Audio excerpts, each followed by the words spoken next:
Voy a comenzar con esta pregunta. Cuando escuchas la palabra familia, ¿cuál es la primera imagen que le viene a la mente?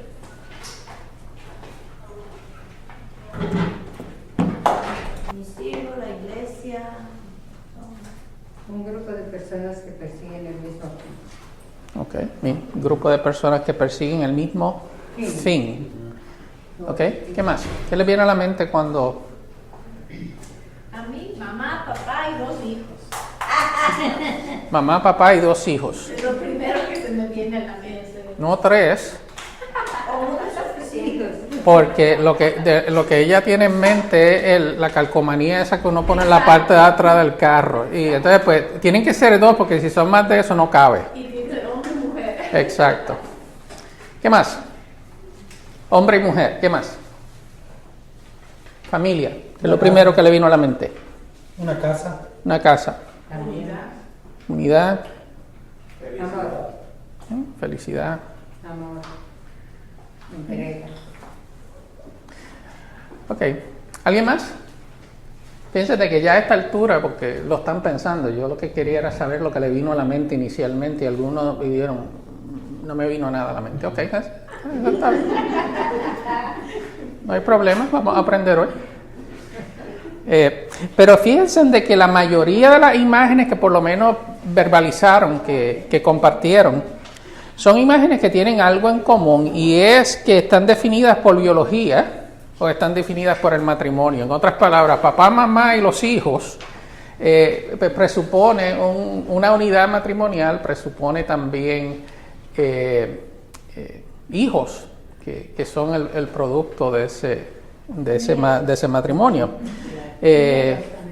Y ahora están pensando en nietos y toda esa cosa, y todo eso es básicamente biológico, ¿verdad? Pensamos en familia como algo principalmente biológico. Pero, ¿qué ustedes dirían si yo les dijera que el Nuevo Testamento amplía el significado fundamental de familia? Porque eso es exactamente lo que el Nuevo Testamento hace cuando incorpora la soltería en el diseño de la familia de Dios.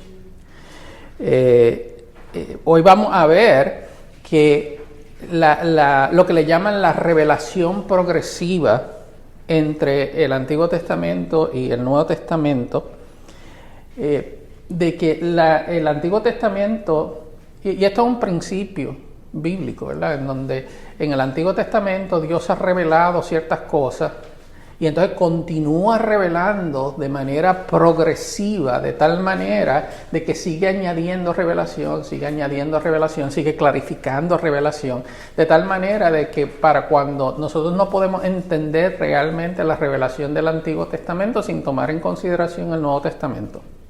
Porque en el Nuevo Testamento la revelación es más completa, la revelación progresó desde el Antiguo Testamento hasta el Nuevo Testamento. Y entonces tampoco podemos entender cabalmente el Nuevo Testamento y las conclusiones y la enseñanza del Nuevo Testamento sin entender cómo es que esa enseñanza se desarrolló a través del tiempo. Esa revelación se fue proveyendo a través del tiempo del Antiguo Testamento. Entonces lo que vamos a ver es que algo interesante ocurre cuando la Biblia habla acerca de la familia. Así que vamos a estar viendo eso y vamos a ver casos específicos, 3 líderes cristianos que encarnaron la soltería en estos aspectos familiares. Así que vamos a ver la soltería como comunidad, como identidad y como vocación. Así que en la primera parte de sus hojas ustedes ven que el nuevo pacto expande la familia. O sea que cuando nosotros pensamos en familia y pensamos solamente en términos biológicos de hijo, mamá, papá, nieto y ese tipo de cosas, pues entonces estamos hablando de un aspecto de la familia que es real, pero el Nuevo Testamento expande la definición de de lo que es una familia. Y algunos de ustedes capturaron esa expansión cuando mencionaron, mi iglesia. ¿Verdad? Entonces hablan acerca de la iglesia en términos familiares. Eso es lo que el Nuevo Testamento hace. Así que en el Antiguo Testamento, cuando estábamos hablando de fecundidad, de la capacidad de tener familia, principalmente el Antiguo Testamento habla acerca de la fecundidad en términos biológicos. Dejar descendientes era participar en la promesa que se le había hecho a Abraham. Ustedes recuerdan que la promesa a Abraham era: mira el cielo, mira las estrellas, así de grande es la multitud de estrellas, así va a ser tu descendencia. Y lo cual era extraordinario porque Abraham tenía 75 años cuando recibió la promesa, casi 100 cuando se le nació el primer muchacho, y entonces, pero la promesa era esa, de que iba a tener una gran descendencia. Y de ahí en adelante, el ser fecundo de esa manera era una manera de participar en la promesa que Dios le había hecho a Abraham. Y es la razón por la cual ustedes ven casos en el Antiguo Testamento. Ana me viene a la mente, la mamá de Samuel, en donde ella estaba completamente triste porque Penina, la otra mujer del Cana, pues estaba teniendo hijos y la pobre Ana pues no podía tener hijos. O sea, de que en este tiempo lo mismo le pasa a Raquel. Estaba pensando en Rebeca, pero lo mismo le pasa a Raquel, en donde Lea, la de ojitos tiernos, seguía teniendo muchachos y la Raquel pues no podía. Así que en esta época el no ser fecundo era una tragedia, porque la única manera de poder tener familia era a través de la procreación biológica. En otras palabras, la promesa de Dios se medía en descendientes. Pero en el Nuevo Testamento, a medida que el reino se acerca, vemos que el círculo se expande. Jesús, humano perfecto, era soltero y no tenía hijos. Pablo también era soltero y presenta la soltería como un don, no como una falta o como un déficit. Así que vemos que en el Nuevo Testamento, con la venida del reino, la familia de Dios crece no por fecundidad biológica principalmente, sino haciendo discípulos. Es en otras palabras, el mandato de Génesis, ¿verdad?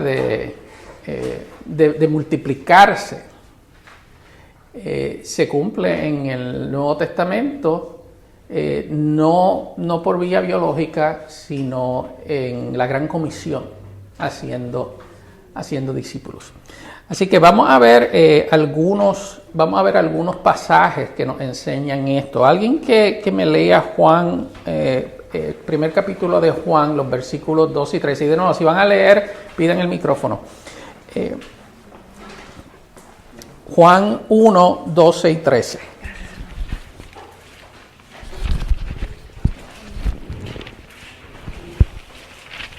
Juan 1, 12 y 13. ya está prendido. Mas a todos los que le recibieron, a los que creen en su nombre, les dio potestad de ser hechos hijos de Dios, los cuales no son engendrados de sangre, ni de voluntad de carne, ni de voluntad de varón, sino de Dios. ¿Okay? Así que fíjense que la familia de Dios ahora está compuesta por aquellos que le recibieron. Los que le recibieron, Dios le da el privilegio, le da la potestad, les da el derecho de ser llamados hijos de Dios. Y Juan es bien específico en decir, ese tipo de hijo, ese tipo de familia, no depende de voluntad de carne, de voluntad de sangre, de voluntad de varón, sino que es de Dios. Vemos también, alguien que me lea Isaías 56, 4 y 5.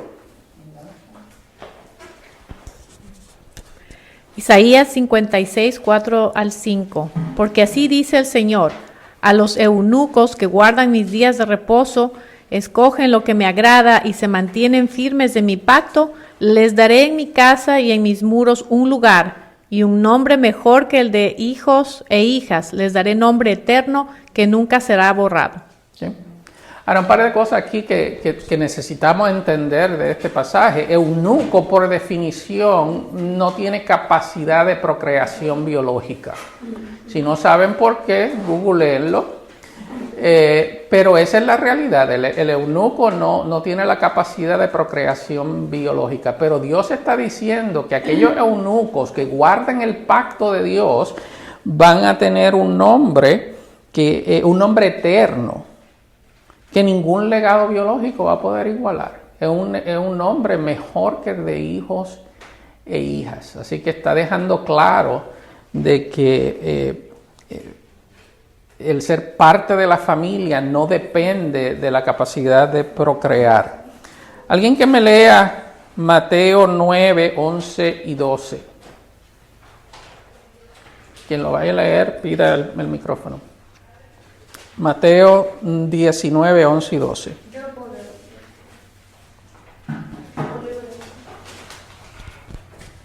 Mateo 19. 11 y 12. Entonces él les dijo: no todos son capaces de recibir esto, sino aquellos a quienes es dado. Pues hay eunucos que nacieron así del vientre de su madre, y hay eunucos que son hechos eunucos por los hombres, y hay eunucos que a sí mismos se hicieron eunucos por causa del reino de los cielos. El que sea capaz de recibir esto, que lo reciba. Okay. Y un poco de contexto aquí. De nuevo, eunuco, alguien que no tiene la capacidad de procrear. En el contexto de Jesús, él también está incluyendo en esta categoría de eunucos personas que tal vez tienen la capacidad biológica de procrear, pero han decidido no hacerlo. En otras palabras, solteros.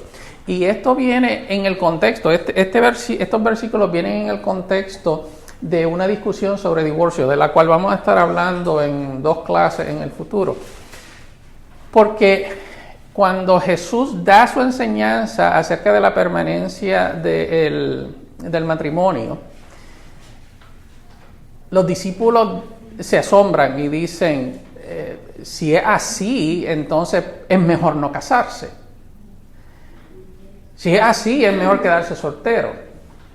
Y Jesús le dice, bueno, no tan rápido, porque no todo el mundo tiene ese don.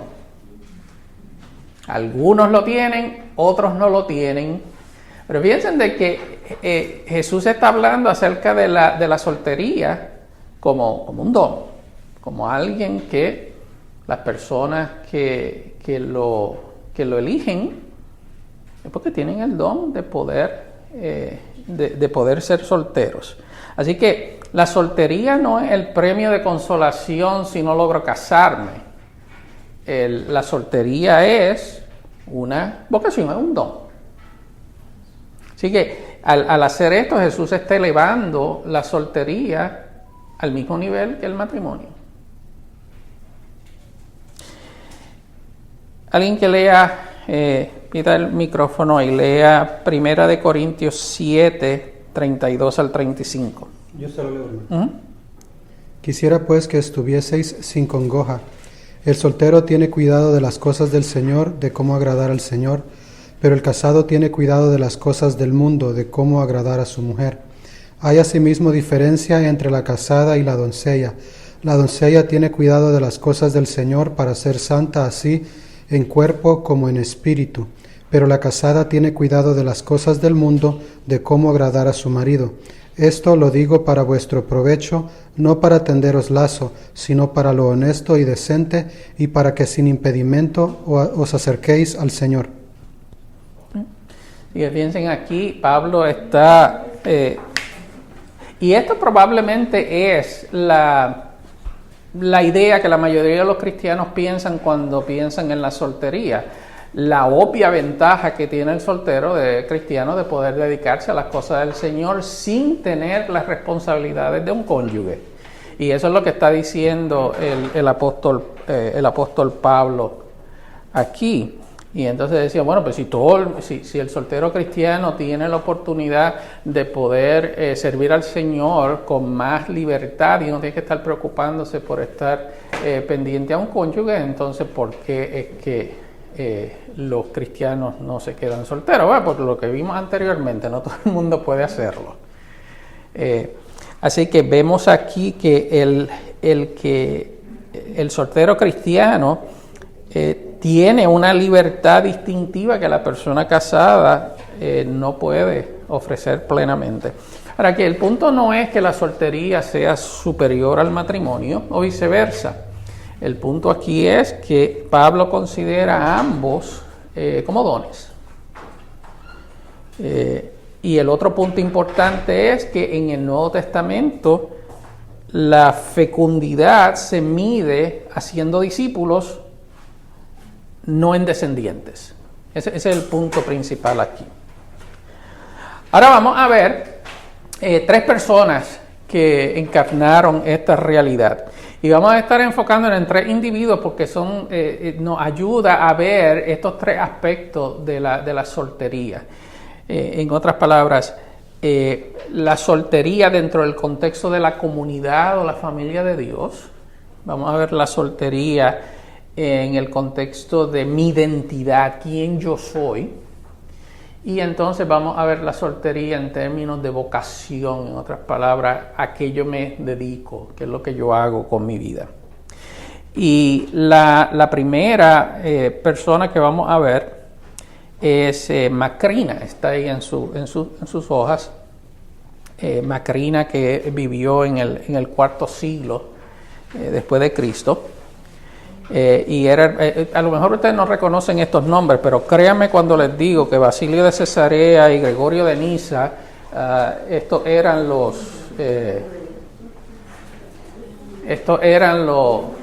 John Pipers de aquel entonces, ¿verdad? Estos eran super rock stars dentro de la comunidad cristiana del IV siglo. Y Macrina era hermana de ellos dos. Y entonces nos dice la historia de que cuando murieron sus padres, Macrina tomó la casa, la propiedad familiar y creó una comunidad monástica en donde acogía mujeres de todo tipo. Habían mujeres de la nobleza, mujeres que habían sido esclavas. Y entonces lo que Macrina logró fue una integración social de clases que era sencillamente sin precedente en este tiempo, que es precisamente lo que el cristianismo enseña. Por lo tanto, la soltería de Macrina no era que ella estaba aislada, al contrario, ella tomó eso como una oportunidad para crear la familia más amplia que el Nuevo Testamento promulga, más allá de los lazos biológicos, de los lazos de sangre. Sí, hermano. Entonces ella creó algo más o menos como los conventos de las religiosas, que tienen esas comunidades y viven todos ahí en una...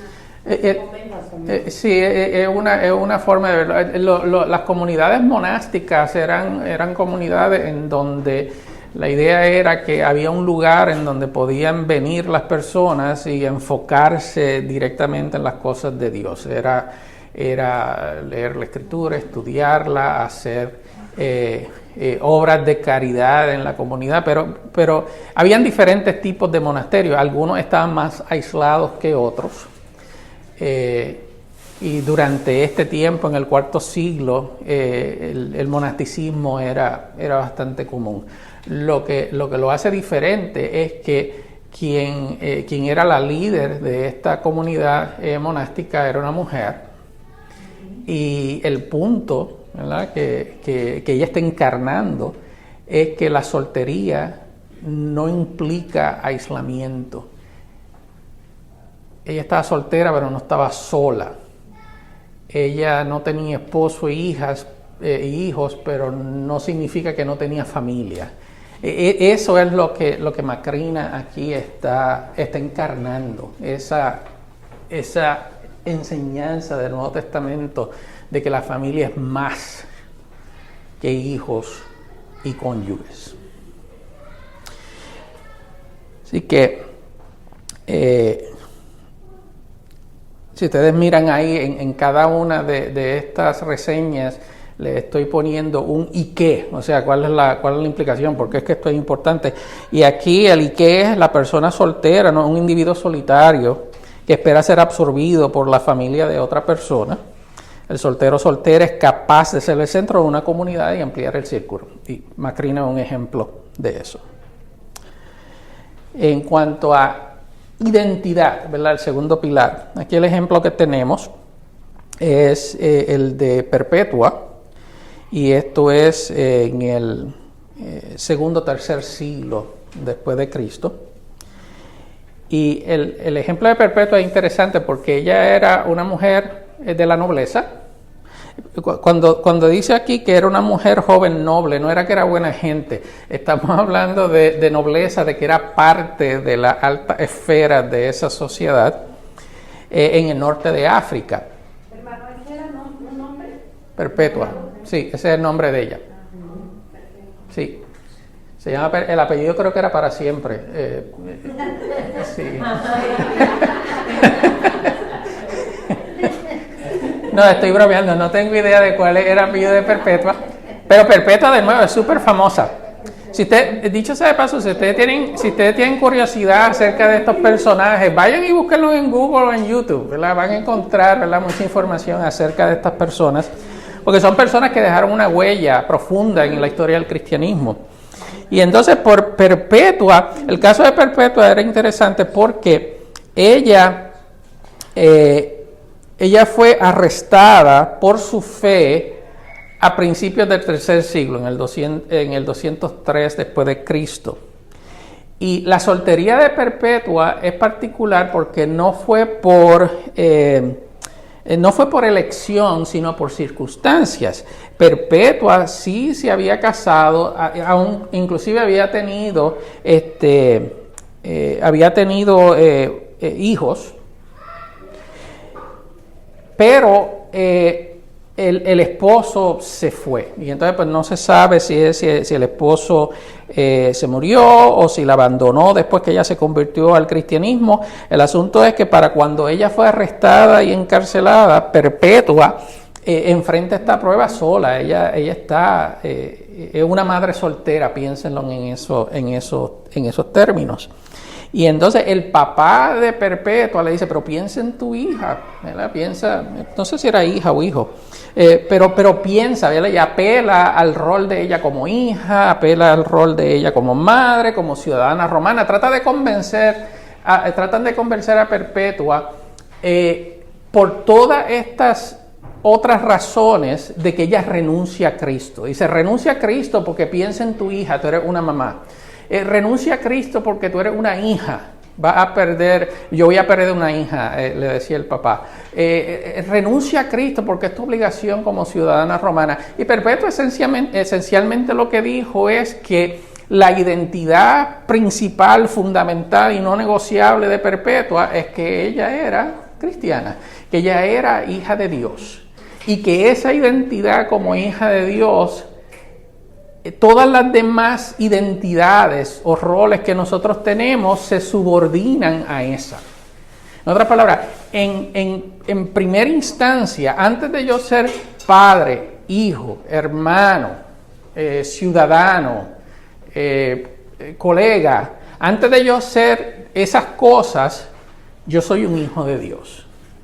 Y cuando esas otras identidades confligen con mi identidad principal como hijo de Dios, estas toman, ¿verdad?, un segundo plano. Y Perpetua termina siendo martirizada porque ella entendió cuál era su identidad principal. Perpetua le preguntó a aquellos que estaban tratando de convencerla de que negaran a Cristo, ¿puede una vasija de barro llamarse por otro nombre que no sea el que tiene? O sea, que tú puedes tomar una vasija de barro y llamarla otra cosa, pero sigue siendo una vasija de barro. Ella dice, había sido llamado cristiana y ninguna otra identidad podía superarla. Y murió voluntariamente en la arena, negándose a negar su fe. Y entonces el Ike aquí, porque esto es importante, es porque la cultura a menudo, aunque no lo dice, envía sutilmente este mensaje de que una persona soltera es una persona cuya identidad está incompleta si no tiene un cónyuge. Y tristemente, yo escribo ahí, tristemente la iglesia a veces envía ese mismo mensaje con sus acciones. Pero el testimonio de Perpetua dice lo contrario, que ya ella tiene un nombre y una familia que es eterna y que nunca se le va a poder quitar. Todas estas otras identidades que yo mencioné son temporeras porque funcionan en este lado de la eternidad. En la eternidad, en gloria, la única familia que vamos a conocer es la familia de Dios. Finalmente, la tercera reseña histórica aquí es la de John Stott. Yo recuerdo cuando yo recién me convertí en Puerto Rico y empecé a caminar en las cosas del Señor, alguien me regaló un libro que se llamaba Cristianismo Básico. El autor de este libro era John Stott. Así que yo conozco y he estado leyendo las cosas de él desde aquel entonces. No les voy a decir cuánto, ¿verdad? Para que no se impresionen de la ancianidad. Pero... Y recuerdo también el día que John Stott murió.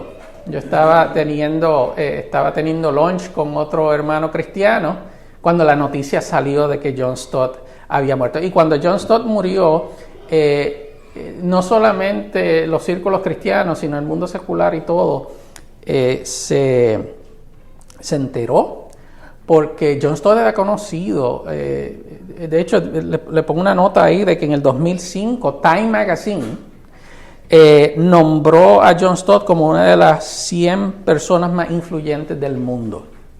Ahora, la pregunta es, ¿hubiese podido John Stott ser así de influyente si hubiese tenido otras responsabilidades de cónyuge y de hijos?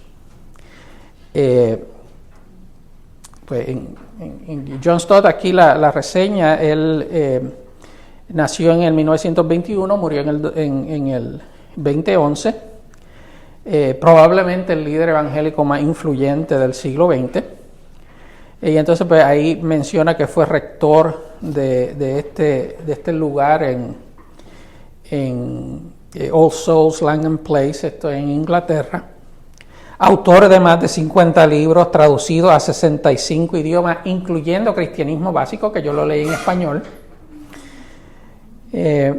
Permaneció célibe durante sus 90 años por vocación deliberada y no por circunstancias. O sea, no era que John Stott era feo y nadie se le quería acercar. Él decidió que no se quería casar.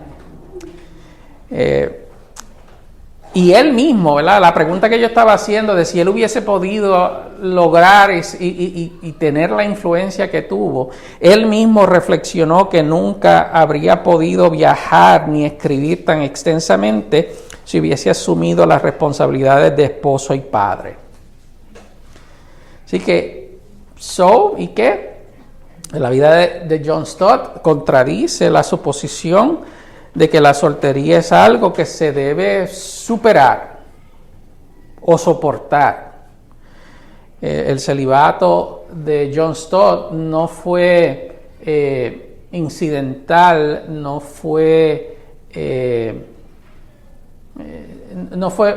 hizo una pequeña contribución a su influencia. Su celibato fue la condición que permitió que él fuera tan productivo para el reino. Así que cuando vemos, ¿verdad?, a través de la historia a las Macrinas, a las Perpetuas, a los John Stotts, nos damos cuenta de que la iglesia tiene una historia larga y prominente de cristianos solteros que han encarnado estos valores del reino. Y que la última parte ahí en sus hojas habla un poco acerca de esta relación entre el matrimonio, la soltería y la iglesia como el cuerpo de Cristo y la familia de Cristo. Así que la soltería apunta hacia comunidad, lo vimos en el caso de Macrina, apunta hacia identidad, lo vimos en el caso de Perpetua, apunta a vocación, lo vimos en el caso de John Stott. Pero ¿qué significa eso para la manera en que las personas casadas y solteras se relacionan en la iglesia? Y entonces tenemos estas 3 verdades para la congregación. Quisiera que alguien me leyera esas 3. Si pueden agarrar el micrófono y leérmela. Estas 3, la iglesia. La iglesia es la familia eterna. El matrimonio es temporal, Mateo 22:30. La iglesia no.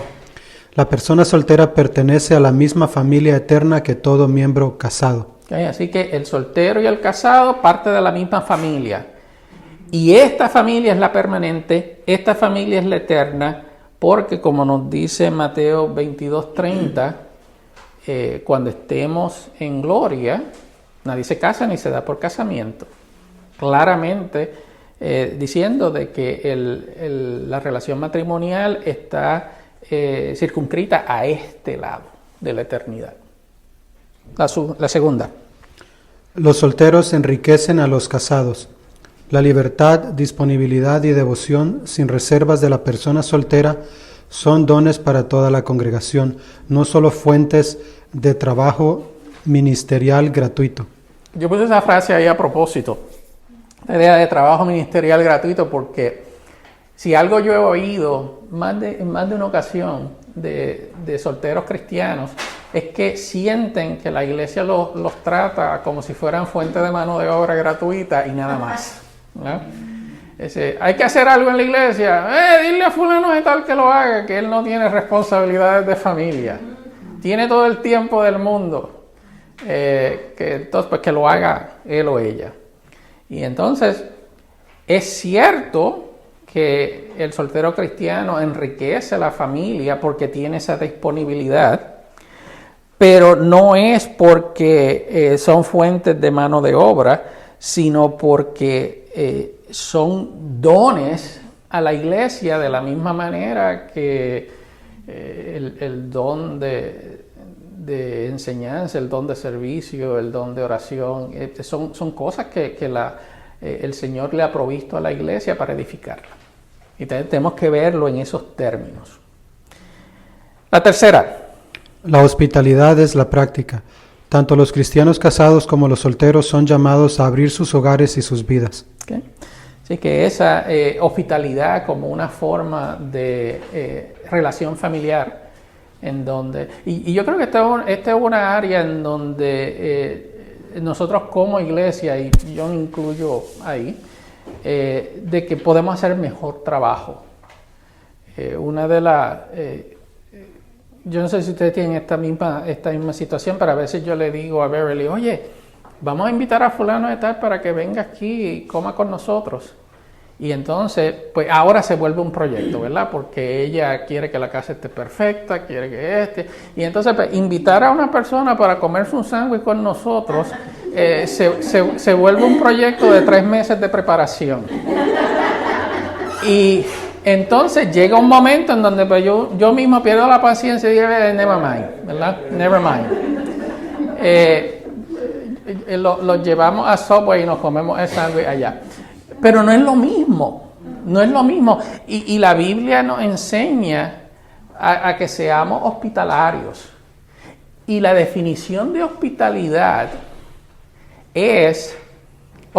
literalmente significa recibir al extraño. En otras palabras, cuando yo estoy siendo hospitalario, yo no estoy invitando a Aris, que yo conozco y amo. Yo estoy invitando, pues como decía Jesús, cuando hagas fiesta en tu casa, invita a los pobres, invita a la gente que no te pueden pagar. Y el Señor que ve eso, pues entonces te va a recompensar. Eso es hospitalidad. Y entonces, pues, tanto los solteros como los casados en la iglesia pueden practicar hospitalidad como una manera para edificar la iglesia. Así que vamos a detenernos aquí, vamos a separarnos en grupos de 3 o 4 personas y entonces vamos a mirar las preguntas que están aquí, las preguntas de reflexión.